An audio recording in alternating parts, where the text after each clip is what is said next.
दोस्तों इस समय हम अयोध्या में आए हुए हैं। जैसा कि अयोध्या में जाते समय हमें एक किसान का खेत दिखा, आप सामने देख रहे होंगे कि किस प्रकार से किसान मेहनत करके फसलों को तैयार करते हैं।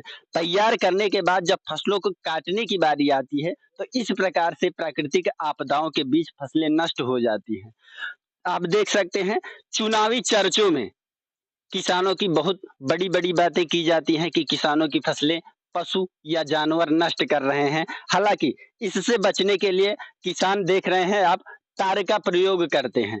परंतु उसके बावजूद जब कोई प्राकृतिक आपदा आती है, तो किस प्रकार से फसल नष्ट हो जाती है, इसके बारे में ना ही चुनावी चर्चा में कोई बातें की जाती हैं, ना ही ज़मीनी स्तर पर किसानों की देख-रेख या किसानों के बेहतर भविष्य के लिए कोई बातें की जाती हैं। आप देख सकते हैं यह कितना बड़ा खेत आपको दिखाई दे रहा है। यह फसल बिल्कुल पक कर तैयार हो चुकी थी, परंतु कुछ दिनों पहले काफ़ी बारिश में यह फसल बिल्कुल गिरकर नष्ट हो चुकी है। अब यह कटते समय किसानों के हाथ में क्या आएगा, यह सिर्फ़ और सिर्फ़ वही किसान बता सकता है जिसका यह खेत है।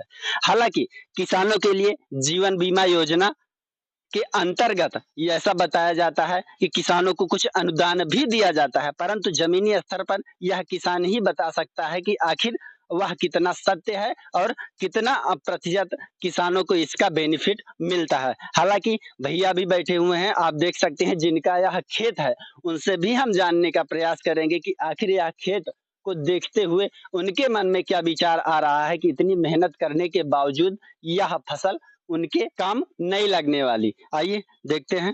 भैया जी ये अपना ही खेत है? जी भैया। अच्छा जैसे चुनावी चर्चों में किसानों की बातें की जाती हैं जी। कि फसलें साँड़ चल ले रहे हैं, तो उससे बचने के लिए आपने तार का प्रयोग जी, किया, तार झटका मशीन। हैं? जी। परंतु जब ये प्राकृतिक आपदा आती है तो उसके लिए राजनीतिक पार्टियाँ, सरकारें क्या करती है? आप कुछ नहीं करते हैं, सिर्फ़ भाषण देती हैं भाई साहब। हुँ, हाँ, सिर्फ़ सपने दिखाए जाते हैं कि हाँ, बीमा किया जा रहा है, हुँ, आपको इसका ये मिलेगा, वो मिलेगा, बट मिलता कुछ नहीं है। हुँ। जी। अच्छा ये बताइए लगभग इसको फसल को तैयार करने में कितनी लागत लगी हो? भाई साहब ये 8 बीघा का चेक है, हुँ, कुछ नहीं तो 1.5 लाख रुपए समथिंग। डाई से लेके यूरिया सिंचाई आपको जुड़वा दी जाए 1.5 लाख रुपए लगेंगे। 300 रुपए बीघे खेत की सिंचाई है हुँ, और 1200 रुपए धान लगाने वाले लोग लगाते हैं। हुँ। बीघा उसके बाद 700 रुपए रोटावेटर का देते हैं, 1 भाग का कल्टीवेटर रोटावेटर पानी में। तो आप जोड़ लीजिए 8 बीघे का लागत लगभग ए ए 1.5 लाख रुपए जाके बैठेगा। अब आप देख सकते हैं घास की दवा अलग डाली है, आपको बीज, दवा हर चीज़ को आपको पैसा ही खर्चा करना पड़ेगा। हालाँकि ग्रामीण किसान जो हैं वह सिर्फ़ और सिर्फ़ फसलों पर ही आश्रित होते हैं, ना ही उनका कोई बहुत बड़ा बिज़नेस होता है। उनका सिर्फ़ और सिर्फ़ घर परिवार सिर्फ़ और सिर्फ़ उनकी खेती-किसानी से चलता है, जो कि आप देख रहे हैं। आखिर भैया जी, ये जो फसलों पर आपने इतनी मेहनत की है, जब आप आते हैं खेतों में फसलों की यह स्थिति देखते हैं, तो आपको कैसा महसूस होता बहुत है? कष्ट होता है भाई साहब, हुँ, लेकिन क्या कर सकते हैं? इसकी कोई सुविधाएँ या कोई लाभ तो मिल नहीं रहा है। हुँ। और जाके करेंगे क्या किसी से? इसका कोई सॉल्यूशन होना चाहिए ना सरकार की तरफ से कि हाँ, किसी का प्राकृतिक आपदाओं से अगर नुकसान हो रहा है, तो उसका कुछ न पूरा नहीं तो कुछ परसेंट तो लाभ तो मिलना ही चाहिए। आखिर जैसा कि आपने बताया कि कुछ न कुछ लाभ मिलना चाहिए, हाँ, सरकार को सिर्फ चाहिए पूरा नहीं किसानों तो कुछ परसेंट भाई, क्योंकि मैं इकलौता किसान तो हूँ नहीं, हुँ, बहुत किसान भाई हैं हुँ, और सबको सरकार पूरा पैसा तो दे नहीं सकती है, बट कुछ ना कुछ तो प्रॉफ़िट दे, हुँ, कि कुछ तो सहायता मिल पाए। अब जो आदमी 1.5 लाख रुपए लगाया है हुँ, और उसको बेचेंगे 50,000 भी नहीं मिलेगा, 1 लाख माइनस में, तो कम से कम वो तो व्यवस्था दे जो जेब से गया है। अच्छा ये बताइए जैसे किसान ज़्यादातर खेती या अपनी फसलों पर ही आश्रित होते हैं। जी भैया। अब फसलें भी नष्ट हो गई तो किसान क्या करेंगे? तो इसीलिए तो हमारे हिंदुस्तान में भाई साहब आत्महत्या करते हैं किसान।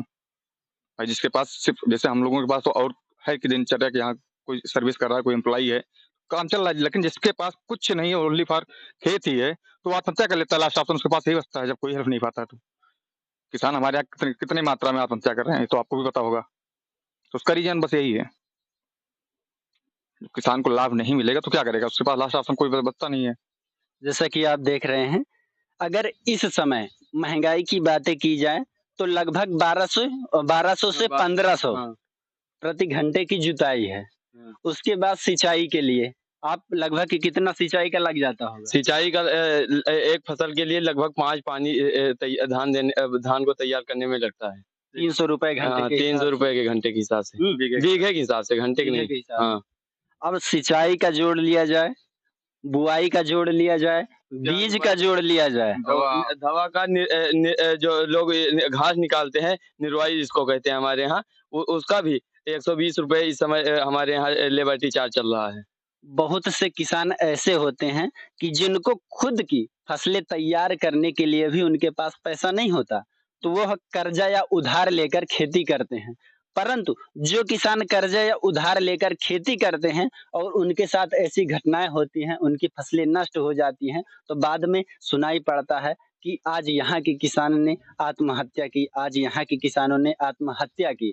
परंतु अगर जमीनी स्तर पर किसानों की बातें की जाए कि किसानों के लिए लोगों ने क्या-क्या किया, तो किसान सिर्फ़ और सिर्फ़ यही बताते हैं कि भैया हमारे लिए ऐसा कोई विशेष कार्य नहीं हुआ जो किसानों के हित के लिए हो।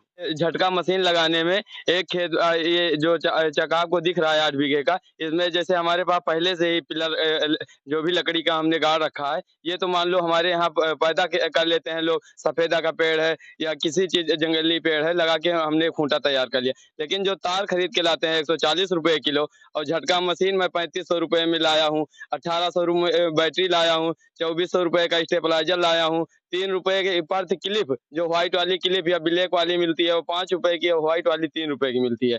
अब इतना लागत लगाने के बाद भी हमारी फसल नष्ट हो जाती है, तो हम लोगों को बहुत अफ़सोस करने की बात है और इस पे सरकार को कुछ न कुछ हम लोगों को मुआवज़ा देना चाहिए। जैसे ये नहीं कहते हैं कि हमको पूरा लागत हमारे जो भी लगा है वो वापस करे, लेकिन कुछ न कुछ मात्रा में ये हम सरकार हम लोगों को मुआवज़ा दे और हम किसानों की स्थिति में कुछ न कुछ सुधार आएगा।